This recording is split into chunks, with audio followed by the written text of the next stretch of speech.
All right, so today we're going to continue talking about the 1920s, and we're going to be talking about the economy of the 1920s. So, money, stock market, how people spend their money, the wages that they make, and the impact that that has throughout the 20s, and what implications or what effects it has for the future. So, let's go ahead and get started. So you saw this chart yesterday at the end of our lesson. Where did my mouse go? There it is. At the end of our lesson. And we talked about what your thoughts were about the 1920s economy based on this chart and based on the stock market of this time. And so I asked you in this question to think about what you looked at through your 1920s Ed puzzle, and how does this chart corroborate what we've been talking about or what you looked at for the 1920s economy. And you're probably going to notice that the economy increases during the 1920s. We have a big boom. Lots of people are buying stocks, and the economy is very strong in the 1920s. But unfortunately, as we're going to find out, oftentimes, or actually always, what comes up is going to have to come down at one point. And that's what we're going to be looking at today as we talk about the economies. How did the economy grow? And whether its growth was actually a healthy kind of growth. So I have a chart for you to look at, and this chart is a percentage of households that have electricity per year. And you can notice that in the year 1920, about, I don't know, maybe 37% of Americans have electricity in their homes. But by 1928, we're pretty much doubling that. And we have about 63% of Americans have electricity in their homes. And with electricity comes all sorts of new things that you can buy for your home. You have electricity, you can buy a fridge for your home. You can buy a washing machine for your home, a radio for your home, a vacuum cleaner. You can buy all these things. But that's the key term there. You're buying all of these things. And this is new expensive that people did not really have before the 1920s. Before the 1920s, you bought your house. Usually you bought it outright, so you bought it at one time. And you might have to, feed your animals. You might have to pay to upkeep your barn or something like that. Or you might have to pay rent on your apartment if you live in the city. But that's it.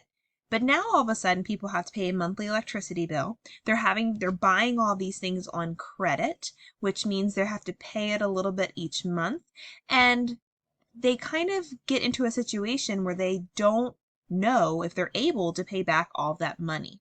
And we see that again and again and again throughout the 1920s. So we kind of already talked about this, but all of this electricity is really going to have an impact on this idea of consumerism. And consumerism is really just when you want to buy more things. We live in an age of consumerism. It's all about buying things, buying different types of things, buying the new edition, new type of thing. So it's nothing new, but it really gets started in the 1920s, this emphasis on you gotta buy, you gotta buy, you gotta buy. And one of the ways that, or things that happens that really encourage people to buy are the amount of advertisements that come out during this time period. They had advertisements for everything. And the problem was, not only do they have advertisements for everything that really got people wanting to buy these goods, there was no kind of, there wasn't much checkup. It was still, the FDA is still kind of a new thing. So there wasn't a lot of quality control, so to speak. And a lot of times these advertisements were very misleading and not all truthful, but people would spend their money on them anyway. But the point was that they were trying to get more Americans to buy more goods. So this next one that we're going to look at, if I can get the slide to go, there we go, is a text. We're going to look at two different parts of this text. And as we normally do, we're going to go ahead and we're going to read through the text. We're going to highlight or define any unfamiliar words, and then we're going to read it again and summarize it. So give me 1 second to just get this situated for me to do this. Okay, so I'm going to do this the same way that we've always done it.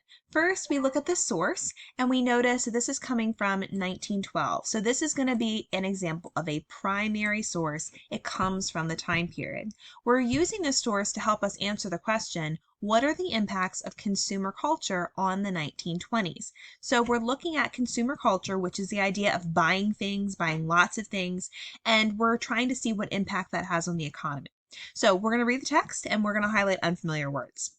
There was a case of a mechanic in Texas who received, when work was available, $6 a day. Several salesmen told him a second-hand automobile from which he had contract to pay $30 a month.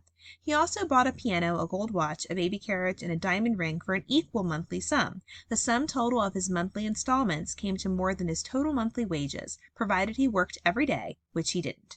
So some unfamiliar words here. Secondhand, that is going to mean a used, something that's used. Installments are just payments that you make.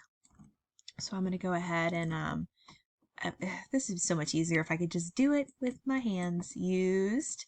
These are payments.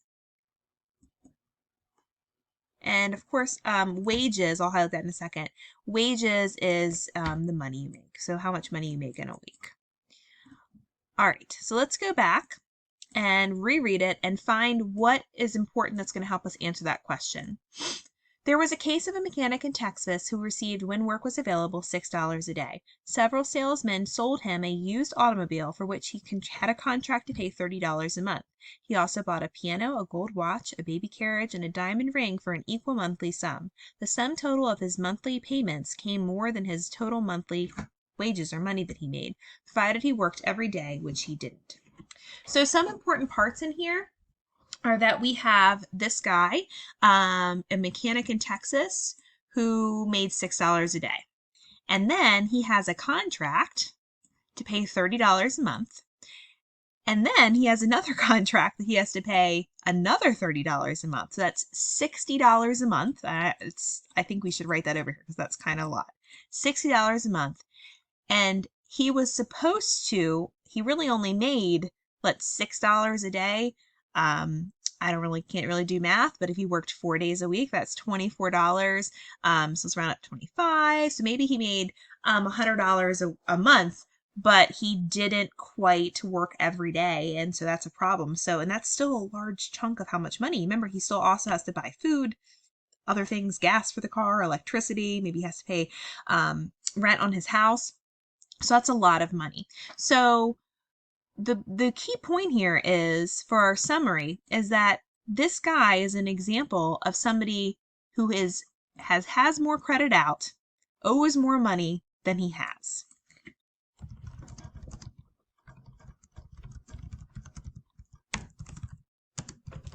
And so how is he going to be able to pay these payments if he doesn't make enough money? So that's kind of where we're going here. And if you look at this second one, this is from the same source. So I'm just going to go ahead, for the sake of time, because it only lets me record for a certain amount of time, I'm just going to go ahead and read through and highlight the main parts, but it's the same thing. If you were doing this on your own, you would need to read the text, identify the unfamiliar words, and highlight those and define them, and then you get to this part. We as Americans are so loaded up on monthly payments on credit installment plans that we have to cut down on steaks and warm underwear. Already, manufacturers of essential cloth and shoes are finding that installment buying on credit, is cutting into their business. Thus, the whole national manufacturing program is liable to be made top-heavy with non-essentials, while the lower income groups find themselves actually suffering because they cannot buy the necessities which the family needs.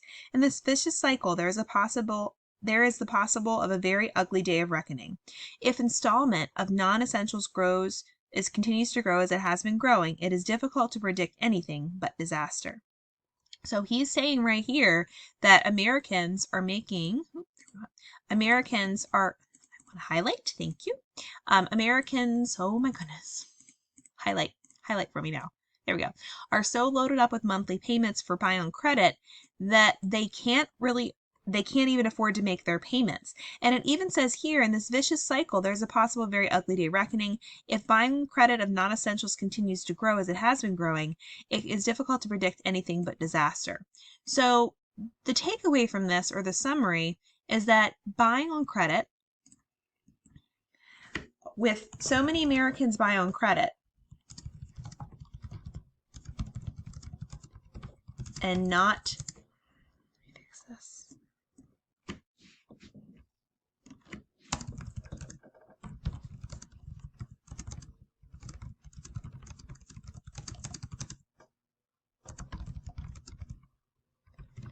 So my summary for this is, with so many Americans buying on credit and not having enough money to pay, there's going to be an economic disaster. And we're going to see as we move forward how many people really are just buying with credit. So if you look at this picture right here, this is how much credit there is. And to be honest, I don't exactly know what's going on with the percentage off to the side on the left, but what I do know is this is how much credit individuals have during a particular year. So how much credit is taken out in the entire economy. And you know that when you buy on credit, it's different than buying with cash, because if you buy with credit, you buy with cash, you own it. You pay $20 for something, you walk out with it, it's yours. But if you pay on credit, you have to pay a little bit of it over time, and you're also paying interest. So you end up paying a lot more than the actual item is worth, and you have to pay it over a long period of time. So how much credit is taken out, you can see that there is a significant increase with how much credit that people took out during the 1920s that rose, and then it sharply dropped. And this drop is what we're going to talk about later on. But what I think is interesting for you to note is that up here, we have another time where the amount of credit that people took out really, really, really, really rose. And you don't see it on this, but if you were to look at one that had another date on here, 2007, 2008, you would have seen that drop as well. And that is the Great Recession. It'll be interesting to see what our graphs look like after the COVID pandemic as well. So for your assignment, you are going to do two things. One is you're going to kind of finish up what we were talking on in class. You're going to answer the Consumer 20s Economy Big Question. So it's a big question talking about how that question you're looking for, how does the consumer economy impact the 1920s, and what can that effect can that have in the future? And then you have the Great Migration background, where you're going to do a reading and some questions to kind of get you prepared for our next class. So that is what we're talking about today, the 1920s economy. Please remember to think about making sure that all of your work is completed, because that is due on the 14th. And these are the last two assignments that will be included on second quarter interim. So the assignments that we will have on Wednesday or Thursday, those will be on the second half of the interim. But these are the last ones for the interim, and all that work is due by the deadline of the 14th, December 14th. You may not turn in any of that work after the 14th. So please make sure you're working on getting that work completed.